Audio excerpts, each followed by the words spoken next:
now, though. She's the former singing teacher from Neath who became the fastest-selling female classical singer since Maria Callas. And now Katherine Jenkins has a new album out, but it has a twist. Yeah, it's called Believe. It was recorded in America, and the singer has experimented by recording covers of tracks made famous by the likes of Queen and Bob Marley. We're going to speak to Katherine in a minute, but first let's hear the lead single off the album, Bring Me to Life. You can't just leave me, breathe into me and make me real, bring me to life. Wake me up inside, call my name and save me from the dark, beat my blood to run before I come undone, save me from the nothing I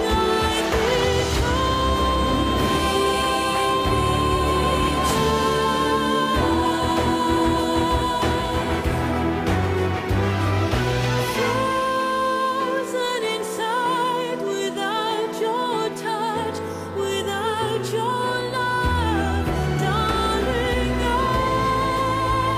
only you are the light among the Just before the big, the big bits there. Oh, it's a fantastic song. And Katherine joins us now. Very good morning. Good morning.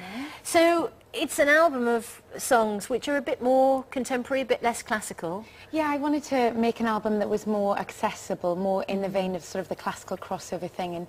And there are still the classical numbers on there. You know, there's the theme of The Godfather and there's some beautiful film music. But as well, I wanted to do a few wild cards, if you like, and take some songs and try and put them into a classical treatment. Yeah. Some of your fans might get a bit surprised by this, by the CD, put it on in the car, like, hang on, have they put the right one in the box? Well, it's actually, I wanted it to be a step forward and I wanted it to be something slightly different, but at the same time remembering all the people who've bought my other albums. And actually my mum is my benchmark. I play it to her and she likes me doing the classical stuff, and you know, if it's gone too far for her she'd tell me, but she loves it. Ah, okay, so you're just pushing the boundaries Yes, gently, yes, are you? gently. But there's some reggae on there as well. Well, not really reggae, but... It's your rap I really enjoyed, actually.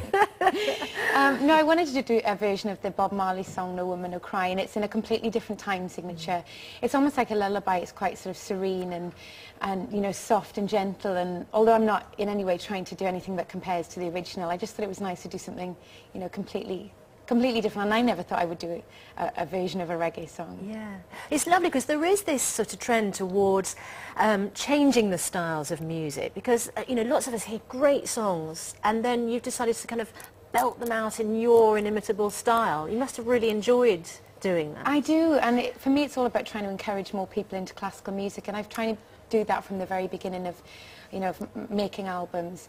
But I think sometimes it's about trying to take songs that, you know, we already know in the popular repertoire and just trying to do something different with it. And sometimes that does help to encourage younger people into classical music and not make it so, you know, intimidating. Frightening, yeah. It almost feels to me like you feel quite liberated by this, that you've really enjoyed it. I have. I've always wanted to work with David Foster. He was my producer on this, and he did the Bodyguard soundtrack. You know, he discovered Michael Bublé and Josh Groban. He's worked with Barbara Streisand. You know, he's heard the most amazing voices, and to get to make an album with him is, you know, it's my dream album. Yeah. And is it also an album with which you can break America, because that is always considered the, you know, the big market that singers want to get into? Well, that's something that I was always thinking about when making the album. You know, I don't know that much about America. I've been there, but I was sort of taking on David's advice, and you know, so I've been guided by him, by what he thinks will work there, and also trying to make an album that worked in a live setting. You know, always thinking about how is this going to translate when I, you know, do my concerts and do my touring. So it's just been really, really good fun. I've enjoyed it. Now I know that your story has been in the papers the last couple of days, and that is because you've been very honest about something that happened to you a good number of years ago, but which has obviously had an impact on you. It's an attack that happened on you outside a station in London. Yeah. Tell us why you've decided to be open about that, and what sort of impact that's had. Well, I've actually always been open about it. I talked about it a few years ago, and I think the reason that it's come to light again is because I've just done an interview with Piers Morgan that airs tomorrow. And it's just, you know, trying to make girls aware of, you know, how vulnerable you are. I think especially when you're younger, you think you're pretty invincible.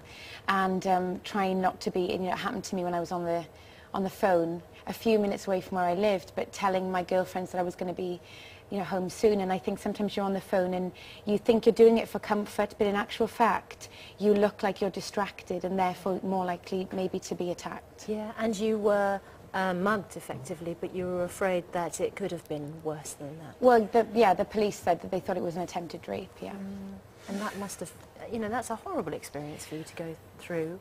I was so lucky, you know, I look back and I think in that situation it's, you know, you either freeze or you fight, and I just wanted to fight and get away from it all, and I just think I was really lucky because it could have been far worse than it was. It's interesting what you say about phones, because I think a lot of people walk down the street now on their phone thinking that that makes them Yes. more safe. They're connected to somebody. Yeah, But it's maybe, almost a maybe comfort barrier, maybe but yeah. it makes us less safe, yeah. I think it does, yeah.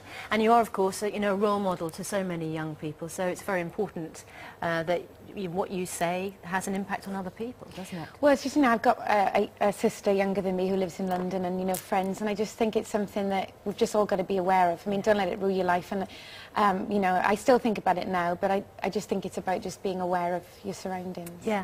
So you've got this album. What's next? Where do you go? And what are you doing? Well, lots of travelling now and promoting it around the world, and I'm going to be on tour in the UK in March. So it's just, you know, lots of the same, and the album doesn't get released in America until about March, April time next year. So right. it's You'll all be going to start watching there. We hope. I'll try my closely best. then, yeah. Good luck with it. Thank you. It's Yeah. great. Thanks for coming in this morning. It's really nice to meet you. Thank you. Catherine Jenkins. Lovely Thank to you. see you. Thank you.